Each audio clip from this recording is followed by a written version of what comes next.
Morning. My name is Debbie Silberberg, and I'm happy to be here as co-curator for the Artistry Reproduced at the Rockefeller Gallery during the month of October.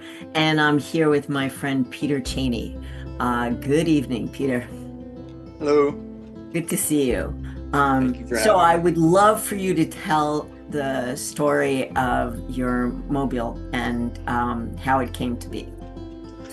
The mobile in the back of the room started off as an idea that a friend of a friend was in hospital near the end of his life and was having visions of these white discs floating in the air above his hospital bed. And he described them to my friend, who could not see them, but he was very specific about what they looked like. They were white discs, 18 inches across, they were flat, and they were floating in the air, and he did not know why they were there. Shortly after his passing, the Nyack Center had a gala event in his honor, and when my friend Chris Burns and I decorated the Nyack Center hall, I built this mobile to fill the space. And the mobile you see in this room is a much smaller repurposing of the mobile that I built for the Nyack Center, which is a giant space. And the materials used for this were, all these circles were hand cut from large sheets of cardboard that came from a box factory that was up in Sloatsburg, New York. And all the cardboard was donated for the project because all the pieces were either misprints of box material or there were finish issues or size issues, or they'd gone through a machine improperly and just could not be used for making boxes, and they were donated to us to build this mobile. And I've had these pieces in storage for a few years now in hopes that maybe someday I could reinstall this somewhere, and now here it is in the Rockefeller Gallery here in Pleasantville. Yes, I'm excited to see them. They will look great in the show. What would you like people to take away from looking at your piece?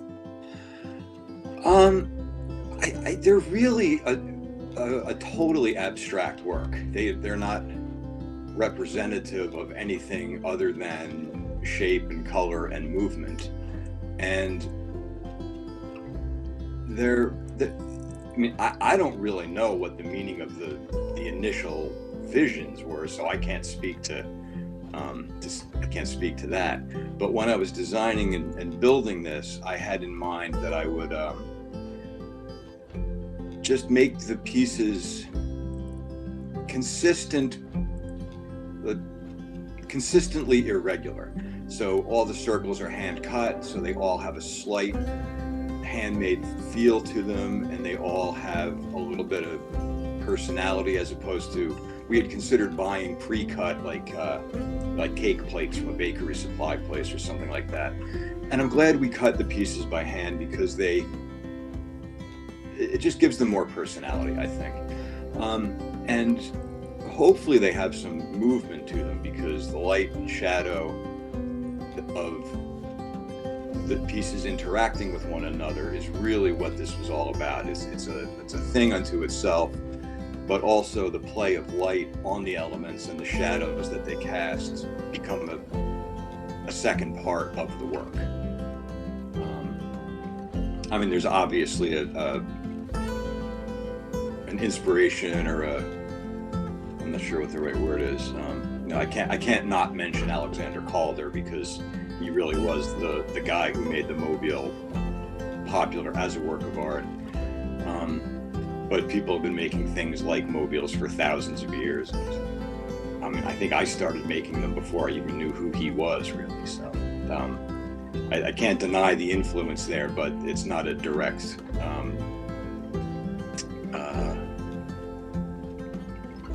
lost my train of thought.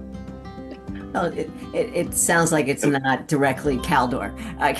Yeah, no, not Yeah, yeah, no. yeah, It's not a yeah. direct No, no. not a direct impression of his work, but I can't deny the. And it also feels like it's a tribute to your friend Oh, that very much. ultimately, Oh yeah, that yes, was the yes, initial inspiration for it. yes, Was what Bert saw in the hospital. yes. So, I am excited to see the piece up and hanging, and that we will both be part of the same show. And so, I thank you for your time. Oh, really? That was it? Done. Can I talk about the wings a little bit? Oh, absolutely. Go for it. Sorry. Okay. Here we come.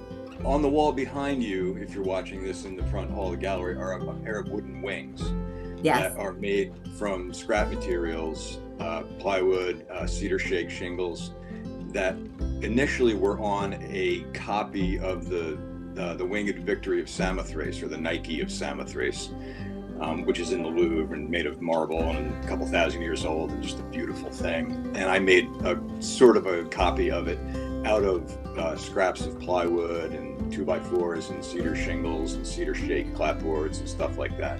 And these wings are leftovers from the sculpture that has since returned to the earth. Okay. What do you want people to take from that, from viewing that?